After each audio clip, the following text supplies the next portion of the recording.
We are on camera. Okay. Today is Thursday, October 31st, 2019. My name is Sue Verhoff. I'm Director of Oral History and Genealogy at the Atlanta History Center.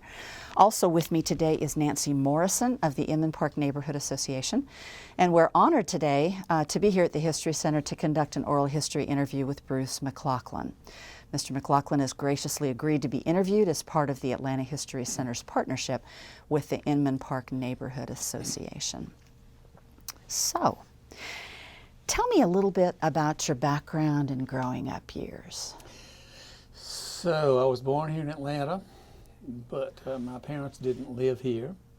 They were passing through, and they were over at the Federal Resettlement Project at Pine Mountain Valley, Georgia, where my father was helping establish a school for the settlers. Part of the Resettlement Administration under Franklin Roosevelt. I've always thought that was a very interesting story. He was a Rosenwald Fellow. He was a doctoral student in rural sociology at the University of North Carolina, and he was paid by the Rosenwald Fund for a year, the school year 1935-36, to help set up that school at Pine Mountain Valley. And the nearest hospital was Piedmont Hospital here in Atlanta, so that's how I came to be born in Atlanta. But they went back to Chapel Hill and then also for a year at the University of Mississippi before he was hired at the University of Florida in 1938. Started work there. I was 2 and a half when my parents moved to Gainesville, Florida. That's where I grew up and went to public schools in Gainesville, Florida, and to the University of Florida. I have that in my written statement there. And after I graduated from the University of Florida, I served for 3 years as a junior officer in the Navy. After that, I went back to the University of Florida and did an MBA degree. And then I worked in New York City in management consulting until I got fired. And then I sold Honda motorcycles for 3 years in New York City, which was a really fun job. And then we came to Inman Park. And here we still are. Tell me a little bit about what brought you to the South to begin with. Well, of course, we grew up in Florida. My parents were Mississippians, and we had relatives around the do you want to know why we moved from New York City back to Atlanta? Yeah. Well, we were looking around the country. We were considering Denver and Richmond and Washington, D.C., and we were making some reconnaissance trips from New York City, and I was drawing unemployment at the time. The Honda business was seasonal, whatever, you know, and we stumbled across the beginnings of the Inman Park movement. I was telling Nancy that story in the car coming out here. We were working with a real estate. We were staying in a rooming house on Piedmont Avenue near Ponce, and eating breakfast and supper at Mary Mac's Tea Room, which was wonderful. And this real estate agent was based in Midtown. He was showing us houses in Midtown and in the Fernbank neighborhood. In the meantime, on our own, driving around, we had discovered Inman Park, and with the butterfly banners hanging on the fronts of the houses. So on a Sunday afternoon, we were driving on Euclid Avenue in Inman Park, and we spotted the guy raking leaves in front of his house. And his house had the banner, so we stopped our car and asked him about the banner. And he explained about the Inman Park Butterfly banner and the organization. There were a bunch of crazy young people there buying old houses and beginning to fix them up, and we said, that is us. So we told that to the real estate agent we were working with, and he said, okay, great, I'll show you some houses there, but in the meantime, let me show you this house in Fernbank and this other house in Midtown.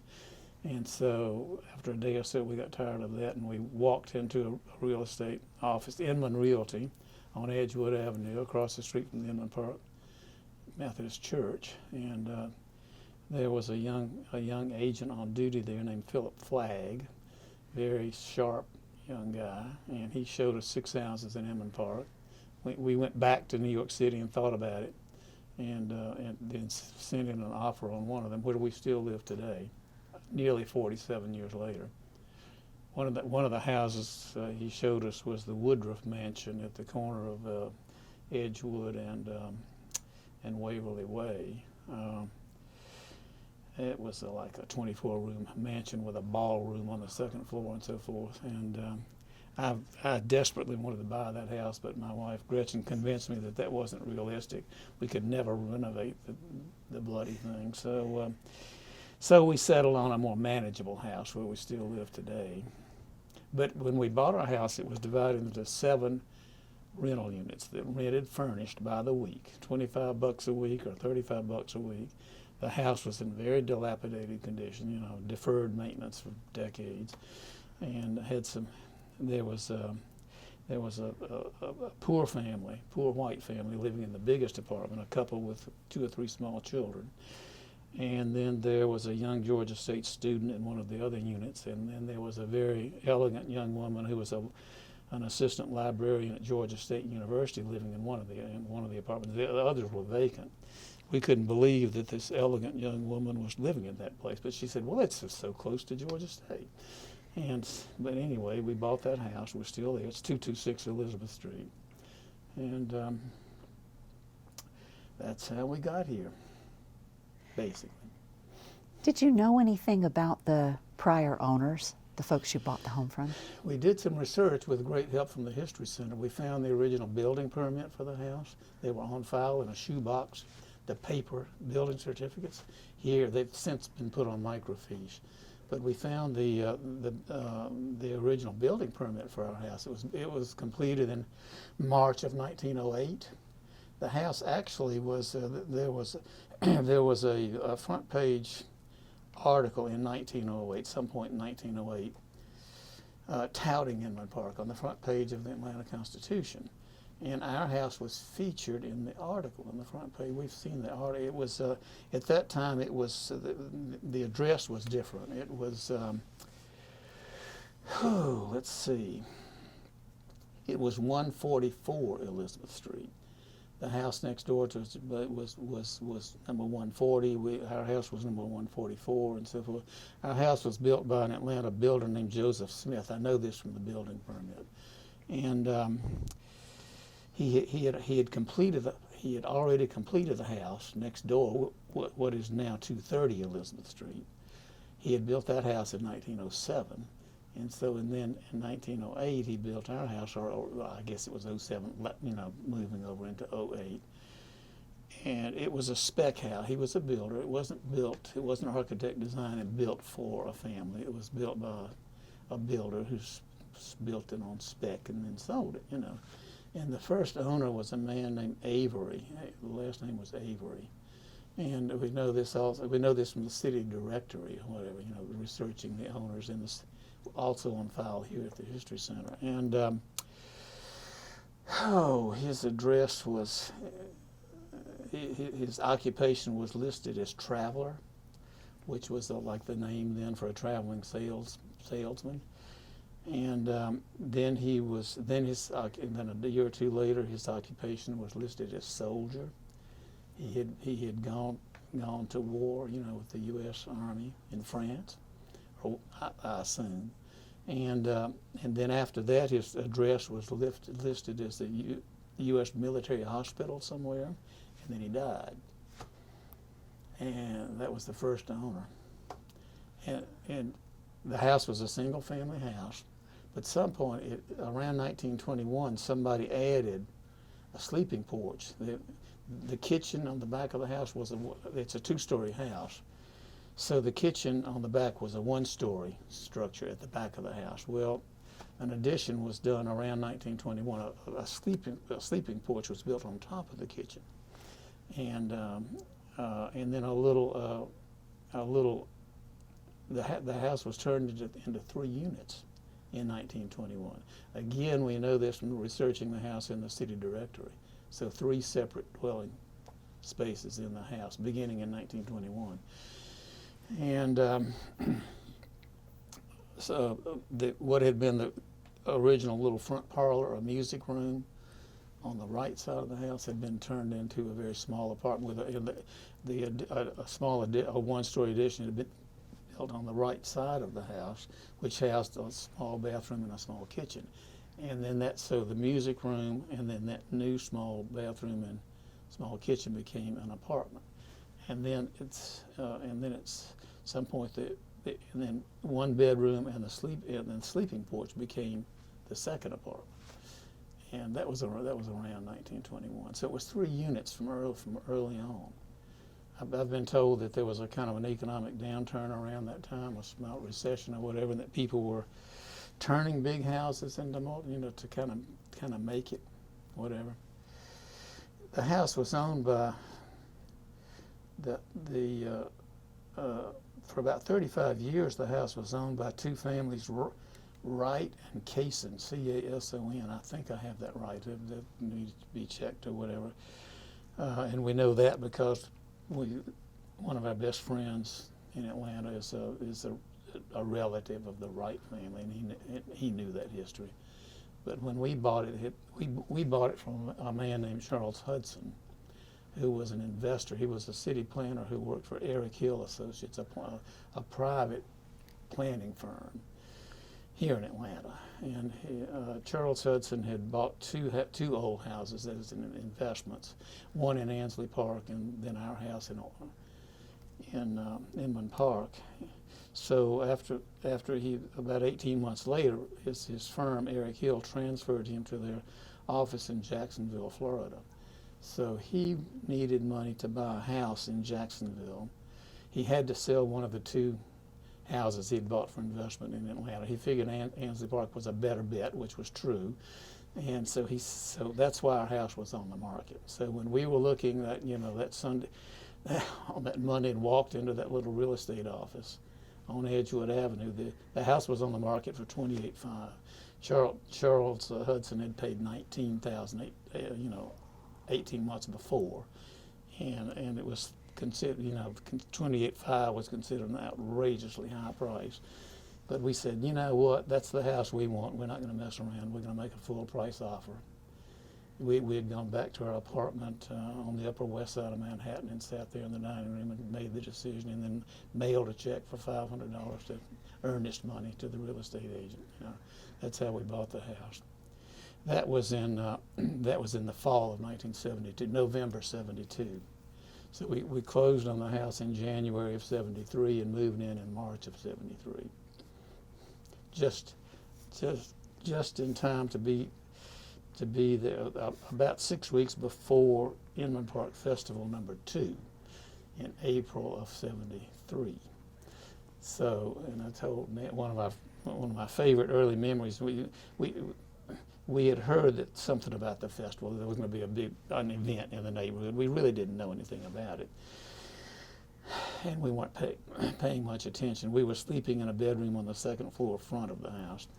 So we were awakened early, like around 8 o'clock on Saturday morning of festival day, by the sound of a steam calliope come chugging up the hill on the street, ooh, in full blast, whatever. We stuck out, my God, what is that, And we realized, at that moment, this neighborhood is different. See, and that is one of my absolute favorite memories. So what next? What do you want to know next? I love that. I'm going to circle back just a little bit. You've touched on this just a little bit, but I'm wondering, can you elaborate a little bit more on what it was about the neighborhood that attracted you from the beginning? The houses. We were not in any formal way, but we were architecture buffs, and and we loved the big old houses. My grandmother in Jackson, Mississippi, had one of the houses. One of my earliest memories of is being in my grandmother's big house. It's 702 North Street in Jackson, Mississippi, which was a big 2-story wooden house and very similar, except that house had a front stairs and back stairs, which I thought was awfully neat. Our house doesn't have. It's much simpler. It doesn't have back stairs, but. We both loved old houses, and we lived in old apartments on the west side of Manhattan, which was not fashionable at that time, and we did fixer-upper projects in our apartment. We had tried to buy in the building we ended up in on West End Avenue.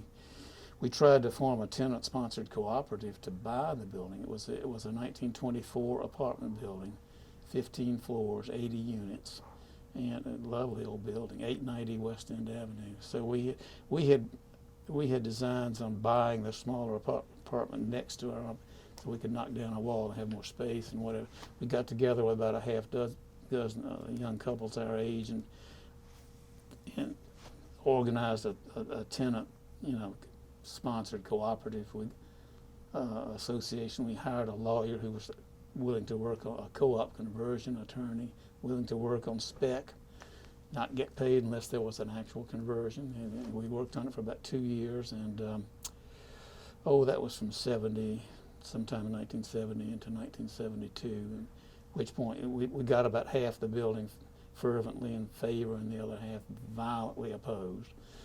And we realized it wasn't going to work. So that's when we started looking around the country and found Inman Park.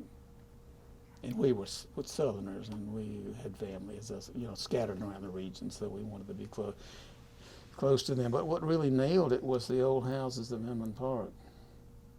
Not so much the people at that point, the houses. That's fantastic. Themselves. So interesting, architecturally interesting, yeah. So when you moved in, you had 3 tenants still, correct? We had 3 tenants. Well, no, we displaced the family.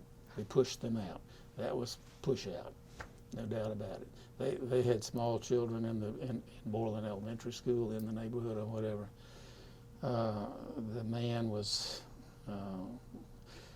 he was about 5 feet tall, and he carried a big .45 pistol in a holster on his hip. I think he was a security guard or something like that, maybe, or whatever. But we pushed that family out. They were given, when we signed the contract on the house, the owner gave 60 days notice to that family, and they had to leave. But the other 2 tenants were there when we moved in. The Georgia State student only stayed a couple of months and then moved out, and we re-rented that unit. But the librarian, Mary Edith Reedus, stayed for a couple of years, and she was a great tenant. And whatever. And she finally moved on. She got married and moved on. Yeah. And we were landlords though from day one. From the day we closed in January of '73, we became landlords at that point. I've been a landlord ever since. So that was my learn. I had a history of landlordism a little bit in my family. My grandmother owned small rental houses in Jackson, Mississippi, and my parents rented. When my parents couldn't make ends meet, they had a big house in Gainesville, Florida, and they rented rooms to students starting around the end of World War II in the 40s. So I grew up with my brothers, and I grew up with a couple of college boys in the house, and we thought that was extremely cool. It was. So you mentioned that it was the architecture, was those wonderful old homes that really kind of did it, not so much the neighborhood. Right. Can you describe the what was the feel of the neighborhood when you first moved in? What were you thinking? Well, we liked the wide streets and the houses, of course, are close, and we had been living in we'd been living in a high-rise elevator building in New York City, and we were really, we had grown up in that college town of Gainesville, Florida. We were both really urban types. We were interested in culture and music and theater and foreign films and all that good stuff, the cultural life. So that was that's why we wanted a place like Atlanta rather than moving to some small town somewhere. And I don't know. And we did then begin to meet a few people, and starting with the man who explained to us about the banner. His name was Tom Sherwood. He was a reporter on the Atlanta Constitution, and he was around for a few years as a reporter on the Constitution after we moved here, and then I think he moved away. But then we met a couple of other people. We met John Sweet, our next door neighbor, and John Sweet was just an absolute dynamo. and you know, we think of him as the father of the neighborhood. He was a founder of he was one of the 4 or 5 people who founded Inman Park Restoration in the first place. You've heard that story probably, along with Gail Mull and Mary Singleton and very importantly Robert Griggs, you know, who was in the architectural antiques business. And so we met John, and oh, I don't know, we were just hook, line, and sinker from that moment. So it was a combination of the houses plus these dynamic people we started meeting, you know, who were all in, you know, to rescue this interesting neighborhood. The neighborhood had been abandoned by the sort of white establishment of Atlanta. They'd all moved to Sandy Springs, terribly afraid they might lay eyes on a black person, I'm sure.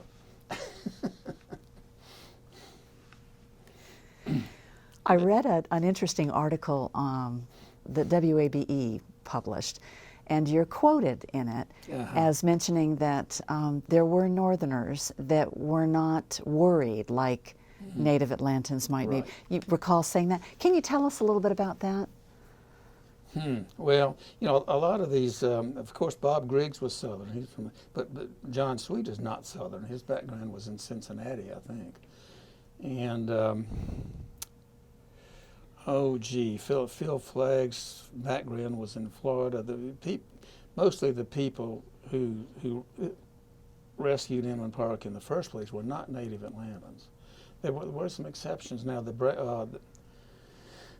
Kathy Clements, who is now Kathy Bradshaw, you know, Kathy's father, if I understand correctly, her father had been superintendent of the Atlanta schools, I think, you know, and her mother, Cherry Clements, had been the founder of the road fight in the 1960s, you know, of caution and so forth and so on. That had been going on before Inman Park started, as you know. That started in the 1960s, that fight against the road. And so the Clements, they were Southern, but other people were not. I mean, people like John Sweet were coming in, carpetbagger. John was as I understand it, he came to Atlanta as a Vista volunteer. There were other volunteers around. There were Mennonites around, and there were Quakers around. People who were doing, and you know, it was a slum. It was a central city urban slum. And it was considered a poor white slum. It was not an African American neighborhood, but it was very a lot of people, you know, just social problems. The Inman Park United Methodist Church. I've always been told this story. The church stayed there, but all the church members of the Inman Park Methodist had moved out to the suburbs. But some of them had you know, had a lot of social awareness, and they actually hired a social worker who was around. Her name, maybe her name will come back to me. But and then there was a Methodist minister named Bob Sprinkle. These were people who were trying to help poor white people who were living in these apartments, and like in some of them in our house, I'm sure. The apartments rented by, you know, a weekly rental. We still have a metal sign that had been in the front hall of our house, and the sign says, "All rent, cash in advance, no refunds, the management." We still have the sign. It's all rusted up. It's all sheet metal, you know, whatever. But, in the house, the front door there was no lock on the front door. The house was open to the street. You could walk up on the front porch, just open the front door and walk into the house. The apartments had padlocks on them. There was a hasp and a padlock on the outside of each. There were 7 units, and they had numbers, 1 through 7. So there were no locks on the doors, but there was a hasp and a padlock on the outside, and then there was a slide bolt on the inside of the door. So if you were renting there for a week or whatever, you know, when you came home, you would slide the bolt and lock yourself in with the slide bolt. Then when you left in the morning, you would, you know, close the hasp, snap the padlock on the hasp, and take the key, and that was your lock, you know. But the hallways were open to there's a central hall downstairs, central hall upstairs, and one staircase. So the halls were open to the public. And the first night we spent it when we closed on January 12th of 1973, it was a Friday afternoon. That was our first night in the house.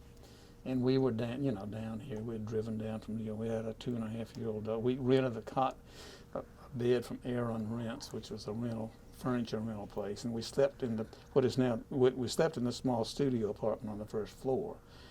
And at about 5 o'clock on Saturday morning, somebody suddenly raced up on the front porch, flung the front door open, raced upstairs, raced around a little bit, raced back down the stairs and out the front door. We were terrified. And it turned out to be the paper boy delivering the newspapers to the apartment doors. So, I mean, we had some very colorful tales, the early days. We moved into one of the apartments on the second floor, a large bedroom that, as I say, the house had been turned into 7 units, but little kitchenettes had been built into the corner, and extra plumbing pipes had been run up through the floor. Holes were drilled in the floor so the water pipes could pass through, and then the drain lines and so on. So the big bedroom we were sleeping in had a kitchen in one corner, and there had been a shared bathroom shared among 3 apartments on the second floor. Several of the apartments had private. The house has 4 bathrooms, 2 upstairs and 2 down. But so there were these little. One of the apartments had a kitchenette that had really been built into a clothes closet, with just a little sink there and maybe a hot plate or whatever. And that's how they were running for $25 a week cash. Yeah, in advance. Okay, where were we? Tell me a little bit about what it was like raising your child there. Now she was 2? She was 2.5 when we came. So there was a little one of the idealistic things that was going on the edge of the neighborhood was in the old Inman Park School at 729 Edgewood Avenue, which is it's now a condo building. The old Inman Park School, lovely old building built around 1890 maybe, had been an elementary school, I think. It was called the Inman Park School. A man named Lee Radonis, who is still around, Raudonis. Lee Radonis and his wife had set up a little Montessori school in that building. And then also occupying the building was a federally supported, titled whatever, outreach to preschool for poor kids. And all the kids in that school were black. And then all the kids in the little Montessori school were white. And they were just across the hall from each other or whatever. Well, that school was operating when we moved in March of '73. That school was operating. So then, around the end of May, Lee Radonis and his wife announced that they were burned out and they were going to close the Montessori school. And Gretchen and I said, "Oh my God, you can't do that. We just got here." So we volunteered as volunteers to run the school, which we did for the next 8. We collected the fees from the other parents and paid the teachers and so forth, and we actually ran the school for about a year and a half. At which point, something happened. We were able to merge the school with the federally supported school. There was some controversy about that because the privileged white kids were not supposed to benefit from the federal funds that were being used to support the poor black kids, but the teachers were the black teachers and the white teachers were friends, and they somehow managed to get it together and merge it. So our daughter finished preschool there, and then she went to first grade at Moreland Elementary, which is walking distance from our house, and she went there through the 6th grade, and then she went to 7th and 8th grade at Inman on Virginia Avenue and Virginia Highland, and then she went to North Fulton High School in Buckhead, which was then merged with it's now part of North Atlanta, but North Fulton High School was Oh, it's the school where James Dickey went to school and graduated. And, you know, James Dickey lived in Inman, grew up in Inman Park partly, and I don't know, you know, in the house that was bought by the founder of the neighborhood, Bob Griggs. You know, Bob Griggs was in the architectural antiques business, and he was sent out to Inman Park. DOT was condemning land for the expressway, and Bob Griggs had been sent out to appraise stained glass in one of the houses that was scheduled for demolition. DOT wanted to get whatever was of value out of that house before bulldozing the house, which they did. The Judge Pye house on Edgewood at I think, well, I may be a little off on this history, the details of this, but he was sent out as an appraiser to appraise the stained glass in the house, which was terrific apparently. And when he came out to the neighborhood to do that, he spotted the house that he then bought, you know, on Edgewood Avenue, where it's known as the Beath. It had been built originally by an Atlanta businessman. His last name was Beath, B-E-A-T-H, who owned it for a few years and then sold it to the Dickey family. And but he spotted the house on his trip out to appraise the stained glass in another house nearby, which is really how the whole gentrification movement began, you know. So Bob Griggs was a gay man. He had a long-standing relationship with a gay partner, Robert Aiken, and they were openly gay. And this is a story that's been repeated. You know, the gay men appreciated the houses. You know, we did too. We were not gay, but we were on board with that. You know, and that story has been repeated around the country, a few other places also. That's our understanding. You know, that.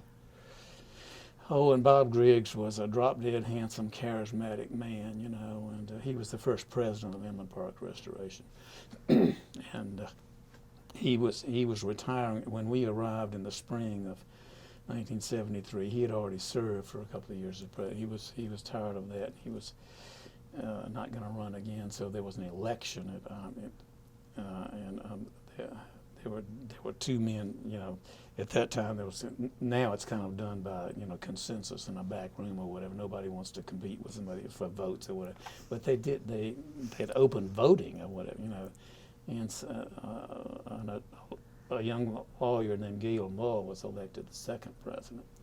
And Gail Mull's still around. He owns half of College Park, Georgia now, or something like that. But and he was a very charismatic, very smart, capable guy. He was married to Holly Mull, who became the director of events, festivals, or whatever in the Maynard Jackson administration in Atlanta, whatever. But they were instrumental in the early years, Gail and Holly Mull.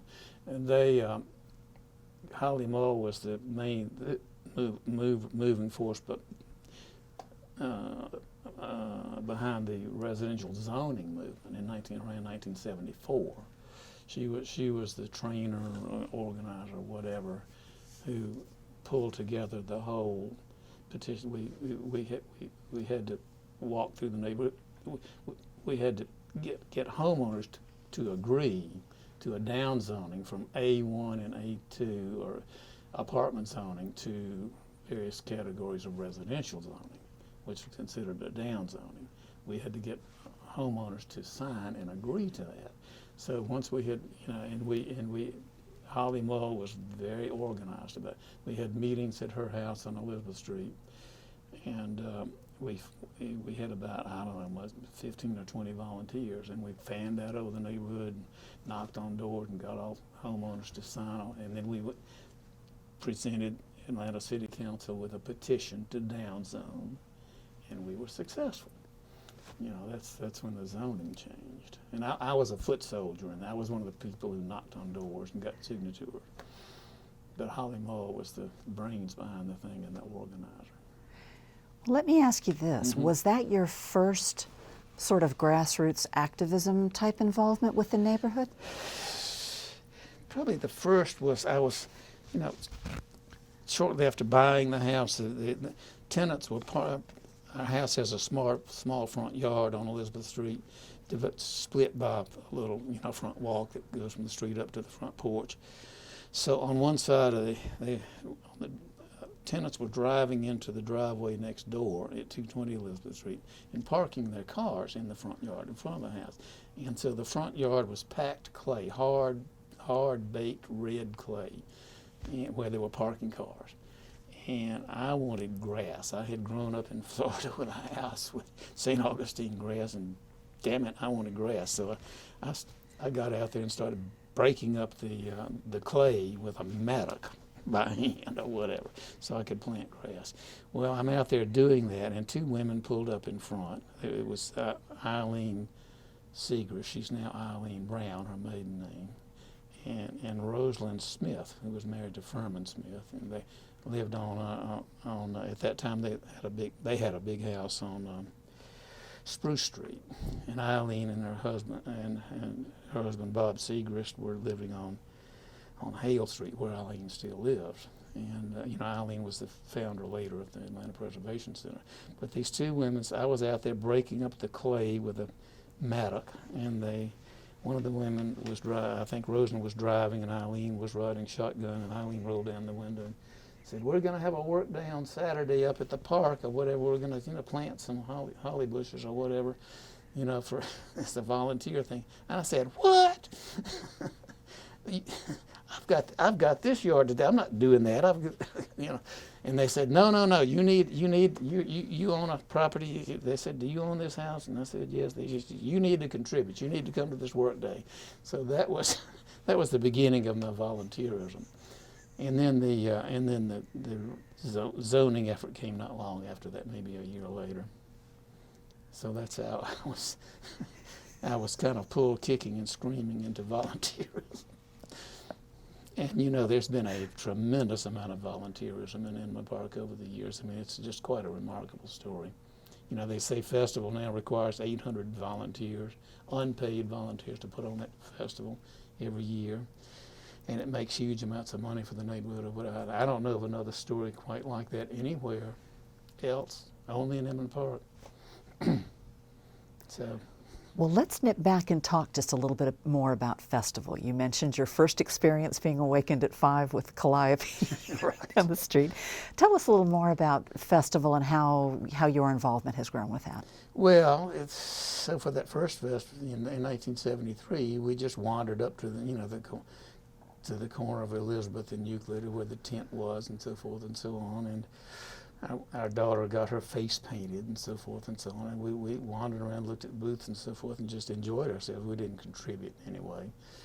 And then we never really we were not among the volunteers who ever helped put festival on. We did other things. Through this, I was interested in gardening and landscaping, and my wife too. And I became what was known as the beautification chairperson. Whatever, kind of building on that. And we had a beautification committee, as we called it. And then Eileen and her junior league friends also, they wanted to call it a garden club. And Joel Hurt had been the area had been known as the Hurt Plantation at the time of the Civil War. There was Augustus Hurt, and what was the other? The brother's name was, I don't know, Columbus Hurt or something but they had been like 100-acre farms or something, like a couple of them owned by two brothers named Hurt. And at the time of the Civil War. So at any rate, so when Eileen and her friends wanted to call the beautification, when they wanted to call it a garden club, we called it the Hurt Plant. This had been the Hurt Plantation, so we called it the Hurt Planters. We thought that sounded very, very highfalutin, whatever.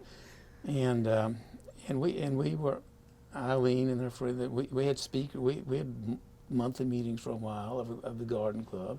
We had speakers come, and make little presentations. People from Pike Nursery or Hastings Nursery came in and talked to us about planting this, planting that.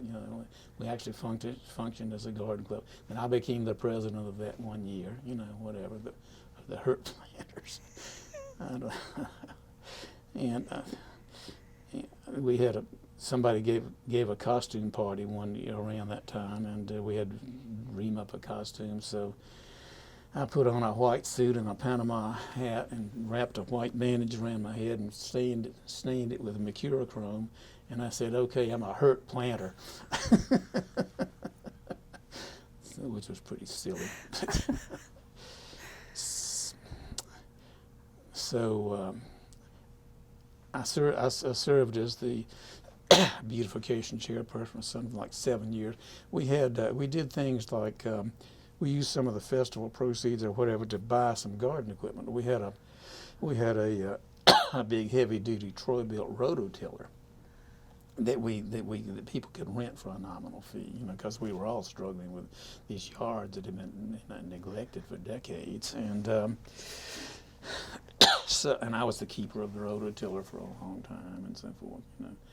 Finally, the rototiller was, somebody had rented it, left it in the front yard, and it was stolen after a few years. But we kind of gave that up. We did things like that. I'm glad you mentioned that. I was going to ask you about the rototiller manager. I thought that was great. Oh, really? No kidding. You knew about that? Yes, Well, I did. I was the rototiller manager for quite a while.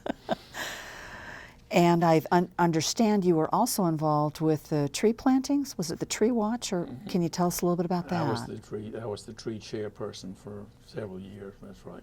Again, it was just, I think it wasn't called, I don't know what we call it. I think it was just called the beautification committee. But we organized tree planting work days, and I figured out that over the years that I was chair of that, we planted something like 700 trees on the streets, whatever. Well, in the years before Trees Atlanta. Of course, Trees Atlanta's picked up where we left off. And Jim Abbott is now the chairperson of the tree committee, and he's just done a fabulous job. And so Trees Atlanta's been a very important organization for us. And we're an arboretum neighborhood now in cooperation with Trees Atlanta, which is wonderful. I bought some trees. Well, I planted. I had learned about the effort to hybridize chestnut trees, American chestnut trees. The Chinese American hybrid trees. The plant breeders trying to develop a chestnut tree that is as American as possible, but blight resistant. And the blight had been brought in by the Chinese chestnut. They're naturally resistant to the blight, but they had infected the American chestnuts. And you know that story probably. The Carter Center has gotten into that. They've got some chestnut trees planted on their grounds now. They've had them for quite a few years. But, probably 25 or 30 years ago, I planted 3 hybrid chestnut trees. One on the street in front of John Sweet's house, and then 2 in my yard. And we're now harvesting a couple of bushels of chestnuts every year. and listen, I want to tell you, processing chestnuts and making them into something edible is a lot of work. It's really hard work to get those darn things out of their shells and then turn them into something you can eat. So.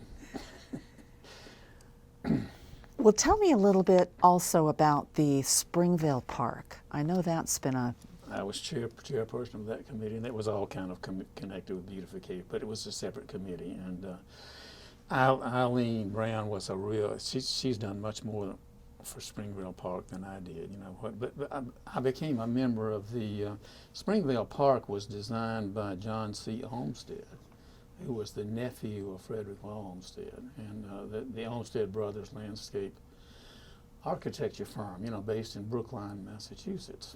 And Frederick Law Olmsted had been, the famous designer of Central Park and all. I'm sure you know that story. Well, he had been brought into Atlanta by Joel Hurt, and he was not involved in the design of the layout of Inman Park.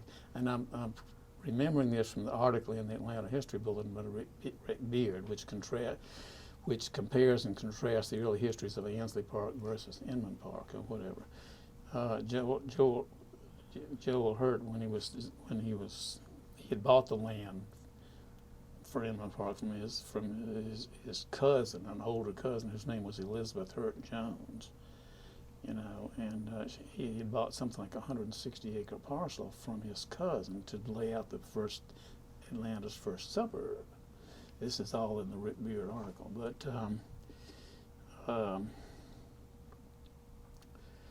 he worked with a man named James Forsyth Johnson, an Englishman, who came to the States and it was known as a landscape gardener.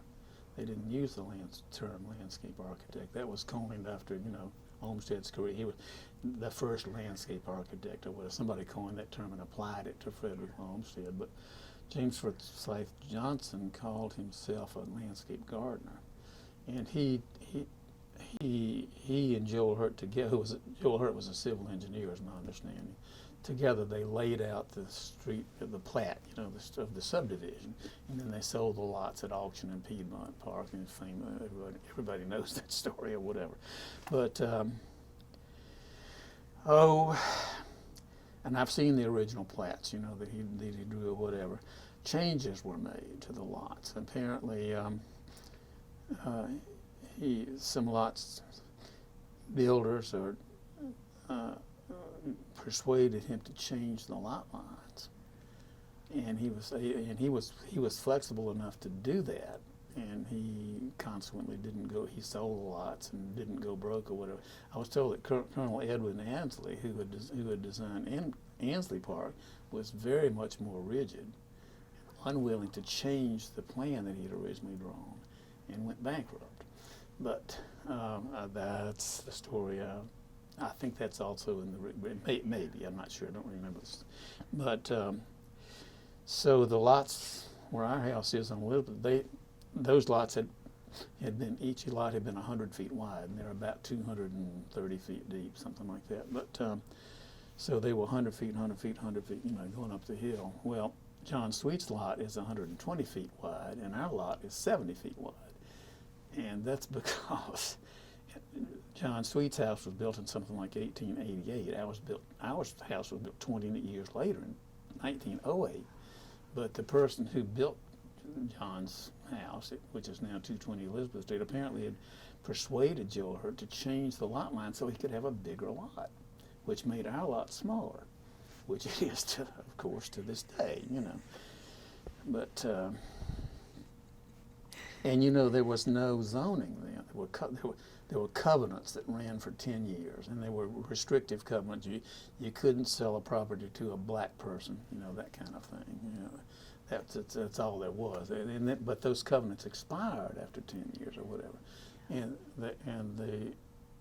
some of the properties were subdivided subsequently. You know, the Candler Mansion, which sits at the corner of Elizabeth and Euclid, had a big lot with tennis courts and so on.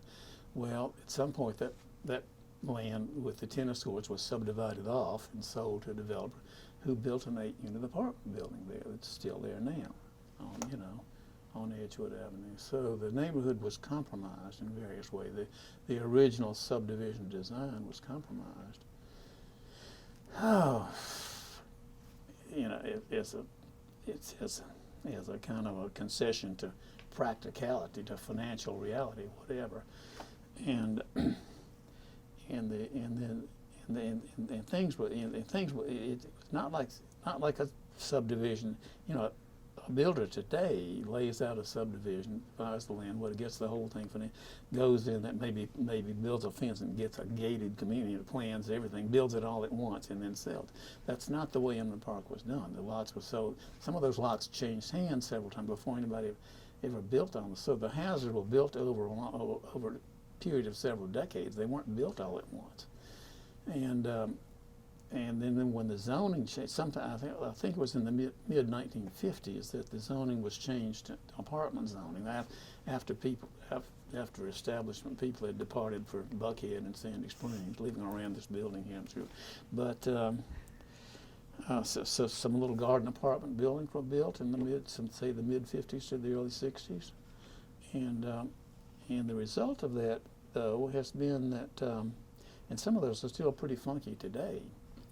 But the result of that is that the rents are cheaper. for rental units and buildings like that. The upshot is that a few young people who work as waiters or waitresses in the restaurants or clerks in the retail establishments, have a little apartment that they actually can afford to rent and walk to work. And that's, you can't really plan that. The planners have never really succeeded in doing that. Now it's changing, but there are the few holdouts. There is a building there's a 22-unit complex on Waverly Way, directly across the street from the north end of Springville Park. It's 170 Waverly Way is the address. I think it's 22 units, and those rent. And that building had I think they're three separate little two-story garden apartments. Been owned for decades by an owner who refuses to, who doesn't want to sell, doesn't want to has never done much renovation or whatever. The rents are quite low, and so you have a mix there of the. When we first came, we call that Little Alabama. For a while there. Actually, one of my contractors dubbed it that Little Alabama, whatever. And again, it wasn't a black; it was poor white people living there. But we owned the. In 1975, we bought the house next door at 180 Waverly Way, which was again about to collapse, divided into 5 units, and we had tenants there, and let's say this was in late 70s into the early 80s. Well, people who were living in Little Alabama would come over and steal the batteries out of our tenants' cars and stuff like that. But it's the people who live there now are really very nice, and there are a few sharp people like graduate, doctoral students at Emory or whatever who know a good opportunity with it. They don't mind living in a little bit funky surrounding in exchange for a much lower rent, So you've got people like that living there now. But it's just an interesting process, So the neighborhood, Inman Park, really has evolved in a kind of an organic way. A neighborhood has a trajectory, as you know. I mean, Inman Park was a streetcar suburb. It was originally that Joe heard in the mid 1880s. People didn't have cars, and then that streetcar line was built, to connect Inman Park to 5 Points, the Edgewood and East Atlanta Railroad Company, and also I've been told that that's why the houses were close together. I mean, it was a more urban. Inman Park, it didn't stay in Atlanta's premier address for very long, because when affluent people had their first automobiles, they could travel more easily, and they went out to Druid Hills. And Joel Hurt was initially involved in Druid Hills, I think, or Frederick Olmsted actually designed the Druid, and then Ansley Park, so the houses were further apart, especially in Druid Hills. Those houses are on huge lots, They're not, the houses in Inman Park are just cheap by jail, in some cases really close to each other. And affluent people didn't want to live that close to their neighbors, and that's why they moved to Druid Hills or to Ansley or whatever, and then later to Sandy Spring, whatever, But so the neighborhood was a so-called streetcar suburb. Now, gosh, I'm losing. Where were we? No, you're doing great. Mm-hmm. So let's talk a little bit about the automobile and how that changed, because of course the road, the roads, as you well know, that's a big part of the story. So tell us a little bit about the road fight and your involvement. Well, I was really involved. There were several people. Jim Coolstead and Danny Feig were people who had, as a spin-off from Caution, the anti-road, they had organized a group called the Roadbusters, street action people. And the idea was and DOT was playing fast and loose with, the road construction was tied up in lawsuits. Inman Park and Druid Hills had gotten together and pro bono, they had filed challenges to the environmental impact statements or whatever, and the DOT had its hands tied there for a while, unable to start construction because they weren't getting permissions or what, because the lawsuits were tying up the environment, the EIS was not approved or whatever, and but Tom Moreland was the DOT commissioner, and they hired a contractor named Shepherd Construction, and they came out to they decided that they were just going to come out and start preemptively cutting down trees and stuff like that in the parks and the linear parks along Ponce, Shadyside Park, and so forth, and also in the area which is now the Freedom Park and so on. And so some of the caution people organized a street action group called the Road Busters, and Danny Feig was the prime mover behind that, and I became a road buster. I mean, we had indoctrination and training sessions or whatever, and we went down and we sat down in front of the bulldozers and we climbed the trees and whatever. And so there was there was no internet then. We couldn't organize, we couldn't organize a street action, but on our smartphones with a so-called telephone tree. You call a person up, you have a list of 5 people that you call if there's an alert to get out there and get on the street and protest. And we did that. We did that on a Saturday morning in February of 1985 in Shadyside Park. And Shepherd Construction had arrived on that Saturday morning with chainsaw, workers and chainsaws, and they're getting ready to cut down trees. So a whole, I don't know, there must have been 100 or more road busters descended on that park, and we just started climbing the trees and so forth. Well, 5 or 6 of us were arrested and hauled off to the Atlanta City Jail, and I was one of them who was arrested, and we were charged with a felony. We were charged with interfering with government property, which was a kind of a catch-all felony. For a law aimed at people who are going to blow up power lines and stuff like that.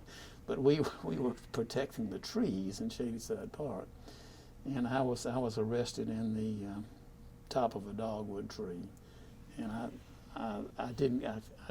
I'm on a film which is in one of your displays that year, on the Freedom Park. There's a video of me being arrested and led away, and as I'm walking, I go, oh, you can see from doing that.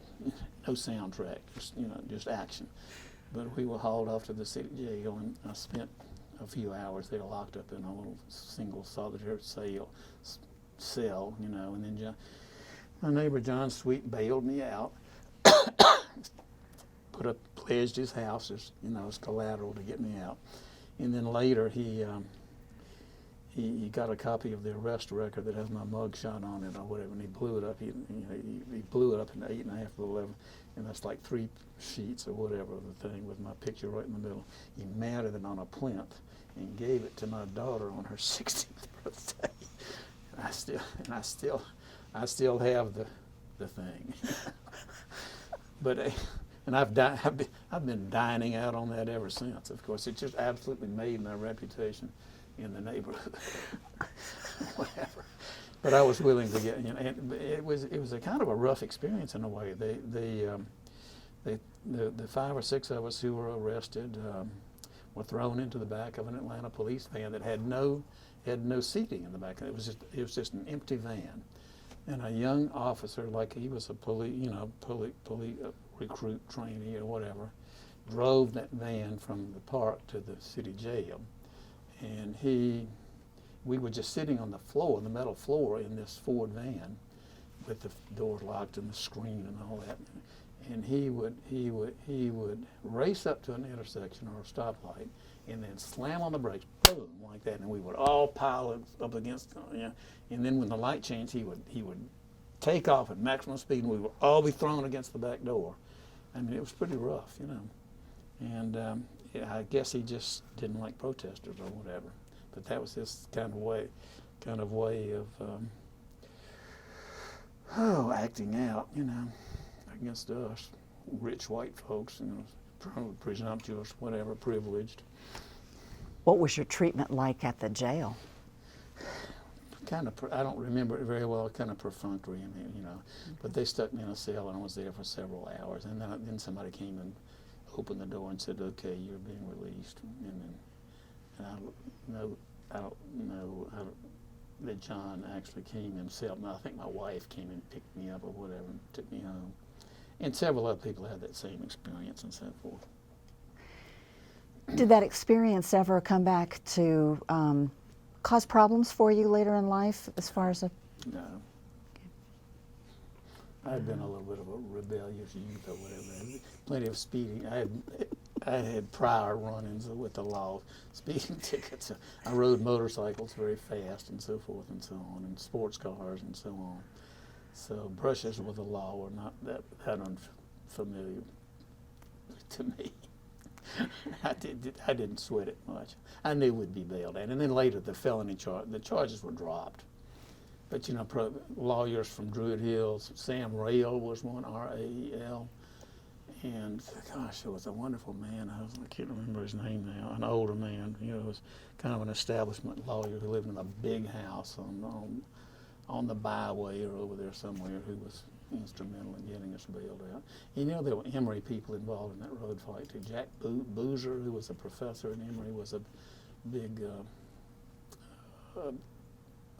a major figure in the road fight and so forth. And there were some really, really well-established and terrific people who were involved in that fight. It was just an amazing experience. And years later, people say, "Well, you folks fought City Hall and you won." Nope, that never happens. Whatever. But it did happen in this case. And the story of when after Zell Miller had been elected governor and Atlanta was selected to host the '96 Olympics, Governor Miller said, "We really have got to resolve this." He fired Tom Moreland, put one of his own, Wayne somebody in his DOT chairperson, and a committee, Kathy Bradshaw, who had been Kathy Clements, and Richard Ossoff, the father of John Ossoff, who's been recently ran from Richard Ossoff was instrumental in that fight. Richard, very sharp man, Harvard MBA and all that. They actually traveled to Washington and met with Jimmy Carter was president then, I think, and met with officials of the White House, and they worked out a compromise, and the Carter Center worked out that compromise to trade land, and so the DOT wanted somewhere else in Georgia in exchange for the land that was going to be there, but there's now the Freedom Park and the Freedom Parkway and the Freedom, and so people, and I think that's why I think that people like Kathy Bradshaw have been the most important, leaders in this neighborhood movement over the decades. Just quite remarkable. There's another name I'd like to bring up that your name has also been associated with, Maynard Jackson. Can you tell us a little bit about Maynard Jackson and his relationship? He was very, I never knew exactly why, but he was very friendly to Inman Park. So, of course, Inman Park turned out en masse to support him, and he was elected mayor not long after Gretchen and I got here. Probably, maybe it was 1974. Ivan Allen had been the mayor, and then he was the first black mayor, as you know. And Inman Park, with a bunch of progressive liberals or whatever, and we were fine with the idea of an African American mayor, and we campaigned for him and put the yard sign and so forth. And he repaid us in later years during his administration. And I wasn't that involved, but I just understood that his administration was very friendly. In terms like permits for the festival and things like that, his administration was very supportive of Inman Park and of the restoration movement in Inman Park. So that's what I know about Maynard Jackson. I also knew that he was from this aristocratic African-American family, and his mother, his cousin, Aunt Wilda Dobbs, was a singer with the Metropolitan Opera, and that they just had this distinguished family, high achievers, and it was just a great tragedy when he died so young. So that's my take on Mayor Jackson. He was a wonderful man. There was a very hilarious he came to a Sunday afternoon party, maybe at Holly Mull's house, and you know, he was a highly educated man and eloquent speaker, but he stood up there and he lapsed into black English vernacular and whatever.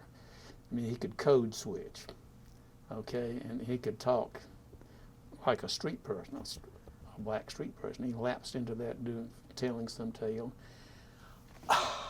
and the room just collapsed. And you know, wow, people were collapsing on the floor in laughter. I mean, it was so funny. But he was a wonderful person, and he had such a sense of humor about it. You know, he was charismatic and outgoing, just a lovely, lovely man. Are there other politicians that come to mind that have assisted Inman Park in their? Well, I think that when Andrew Young was mayor, he was supportive, and then later, when he wanted to build the expressway, because Jimmy Carter he became our opponent. But earlier, he had been very supportive. Oh, and John Lewis has always been very supportive. And now one of our neighbors, Ruth Wall, was very involved in political campaigns and so forth, and had she organized support for various candidates, including John Lewis and Andrew Young and Maynard Jackson and whatever, with parties at her big house on Hurt Street and so forth and so on. And so the neighborhood always had its antenna out politically, whatever. And people like Ruth Wall were instrumental in that. They're very, very politically savvy and very active. So along with all the energy, I mean, there's political activism as well as in a progressive way. And I don't know. It's just that's part of the remarkable story of Inman Park. The political awareness and activism, progressivism.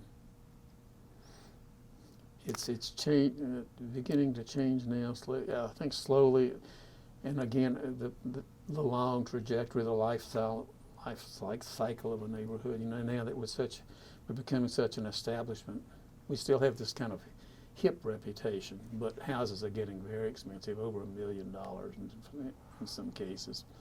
And people are coming in now who weren't involved in the gentrification and so forth. New people coming in who are high-income people, professional people, or corporate, whatever, lawyers, doctors, whatever. So the character begins to change again. So where it goes from here, I'm not sure, but I'm sure the property values will will continue. It's been a struggle for some of us to pay the property taxes. That begins to be an issue. Theoretically, we could be pushed out in our turn. As we pushed out a poor renter family, theoretically we could be pushed out in our turn. Now, in our particular case, we're protected financially, but by the fact that we purchased 2 additional properties, small multifamily properties. In 1975, we bought another tumble-down house at 180 Waverly Way that was divided into 5 units, and we bought a little modern apartment building that had been built only 12 years earlier in 1960 at 145 Hale Street, 4 units, little brick quadplex. So, and we have slowly,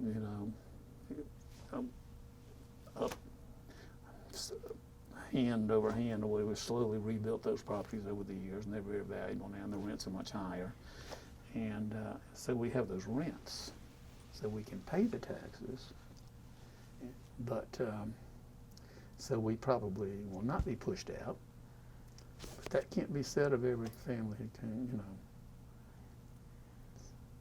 came around the time. There are not many people left, actually, who came around the time we did. But there have been a couple of.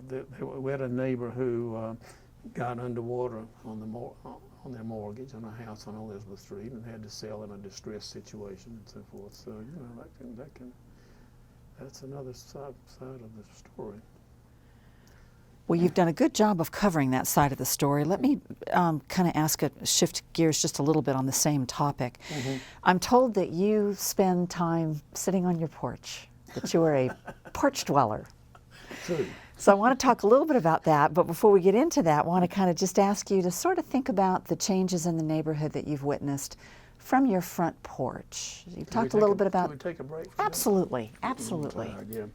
I'm really keep on camera. So when we took that quick break, I was just asking you a little bit about your front porch sitting, and I've got a few questions I want to ask you about that, but the main one is, from the front porch, what changes have you seen in the character of the neighborhood in terms of your neighbors and the activities that go on there? Well, we've seen houses across the street change hands several times, and different people come in. Oh, there's families with young children. There's a family across the street now with 3 young children, and it's actually a neighbor who moved from around the corner, Waverly Way, married, and then proceeded to have 3 wonderful. Is it 2, or maybe it's just 2 children? Okay, so we've witnessed that. We've witnessed children growing up. Of course, when John Sweet wasn't. Well, he was married when we moved in, our next door neighbor, and in 1973. His first marriage dissolved, and then a few years later he married again, and then he and his new wife, Midge Sweet, proceeded to have 2 children. We were there when those children were born, and we watched those children grow up, Cassandra and Eli, and that family was just such a brilliant, active family. I mean, just having a ringside seat to watch this family do its thing, was really a great privilege. And those 2 children have just turned out to be incredible. Cassandra Sweet. I first realized she was a little different when she hit 9th grade. John and Midge are both from German-American families. So when Cassandra hit 9th grade, she went off to Germany to attend a German high school, not an American high school in Germany, a German high school. And when she came back, she was fluent in German. Well, John has got some Spanish branch, he's got a brother who lives in Mexico City. John speaks some Spanish. The brother lives in Mexico City. And Cassandra learned Spanish also. So here you've got this kid who is speaking English, German, and Spanish. Then she goes off to Stanford. She was in the same class at Stanford with Chelsea Clinton. Then she gets a Fulbright and goes to Brazil for a year. And when she comes back from Brazil, she's fluent in Portuguese. And then she goes off to Cambridge University in England and does a doctorate in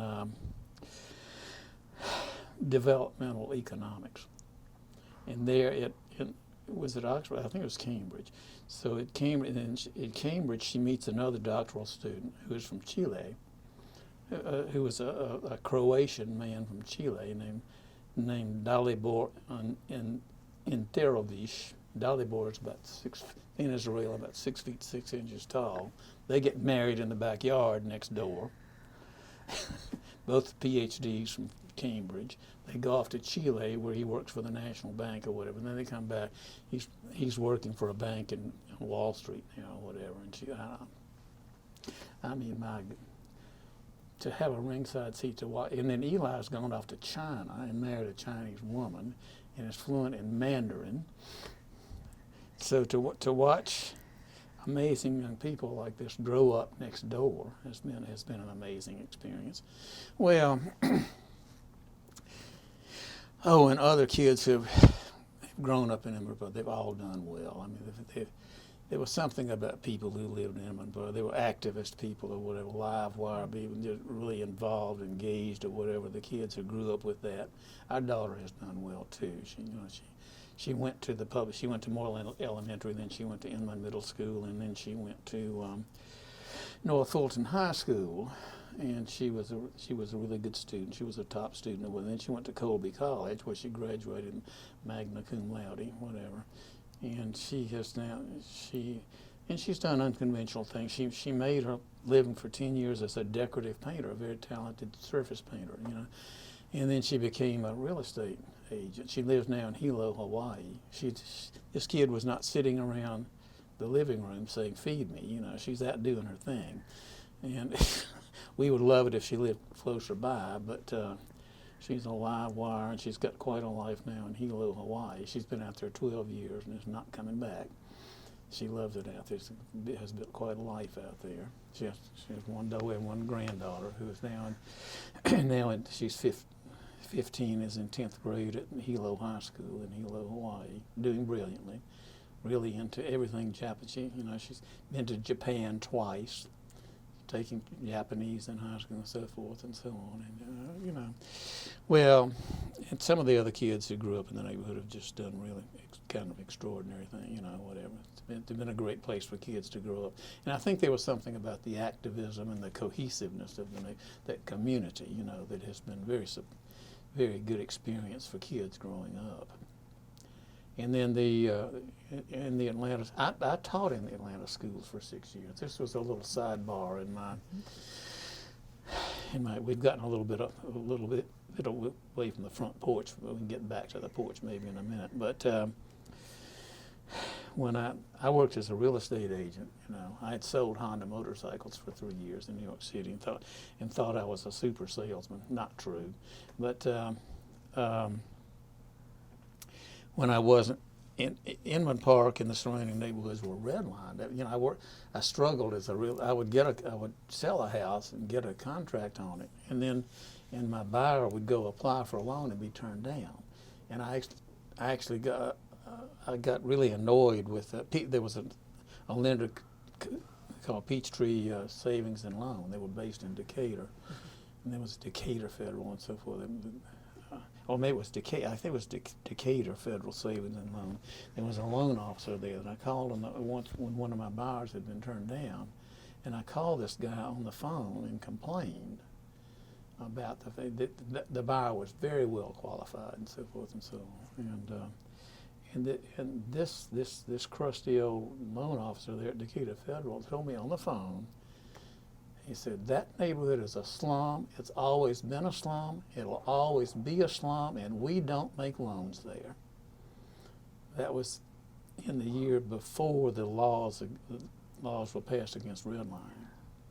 And I've always thought, well, I hope there's a especially hot place in hell where that guy's sizzling away right now. I hope so.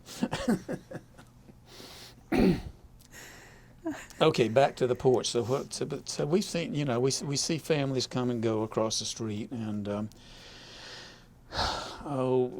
people walk up. It's a walking neighborhood, and people walk down to get morning coffee at the coffee shops or whatever. So I sit there on the front porch and read the New York Times and drink my morning coffee and wave to people, and sometimes call out, and we see neighbors or whatever. And then we do a little gardening in front. We have a little strip of vegetables out by the curb, and young mothers with children or nannies will stop and look at the cherry tomato and look at the turnip greens or whatever very carefully, and we'll get to a chance to explain those to the kids or whatever. That's been really fun. And we have a wonderful front porch, and it's a great place to sit. And our house faces east, so we get morning sun, And what about the porch parties? Yeah, it's just a really nice thing to do. And the saying has always been in the park: if you're sitting on your front porch, you're fair game. Anybody can come up and talk to you, And then we get some of that, Awesome. Tell me just a little bit about the Atlanta Preservation Center. I understand you conducted tours of Inman Park for many years. How did that happen? So Eileen Brown was our neighbor. Eileen was the founder of Eileen Seegers. Now Eileen Brown was the founder of the Preservation Center. And they started organizing, walking tours or whatever. And one of them early on being Inman Park. So Eileen organized, those of us who volunteered to lead tours, we had training sessions in which we learned, and we were given things to read about the history of Inman Park. And there was a man named Ralph Bailey who didn't live in Inman Park, but he was just fascinated by, he knew a lot about the history, and he conducted the training sessions or whatever.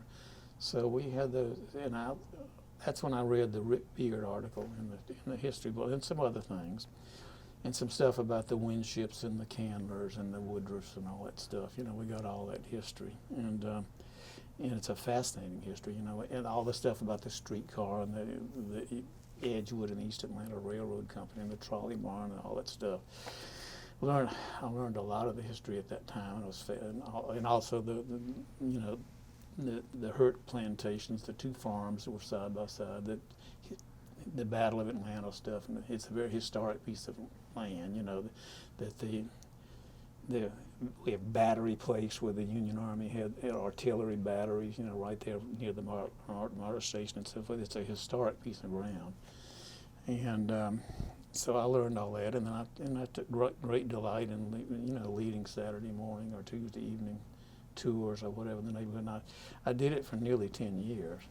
And then finally I kind of started burning out, and I figured people were getting tired of listening to me talk or whatever. So I retired, and other people did. But as far as I know, the tours are still going on. And people are fascinated. You know, people come in from wherever and learn that this tour is available and do it, and it's a fascinating history. Well, Bruce, you've done a great job. One last question before I ask Nancy what she's thinking here. Okay. Is there anything that I have forgotten to ask you about that feels important to you about Inman Park? Oh, gee. Well, just that it's Gretchen and I, we've traveled a fair amount. Our daughter lived in Denver for 7 years. We lived in New York City for almost 10 years before we moved to Inman Park. We grew up in Gainesville, Florida. We've been in California. We've been, I think I've been in I've at least visited every state except two, maybe, you know. I've never been to Alaska, never been to North Dakota. But, and I've never been to Washington State or Oregon. I've been to all the other states. And I have never seen anything that quite has the spirit and, you know, and the fascinating history and the moxie, the energy, the creative energy that's in them. It's just astonishing. So I think it's the greatest neighborhood in the universe, and I wouldn't want to live anywhere else. Okay, so maybe that can be my final word. That's awesome. That's awesome. Nancy, do you have any questions that I haven't covered that you'd like to see? I don't think so. I think You good? that was just amazing. I'm sorry.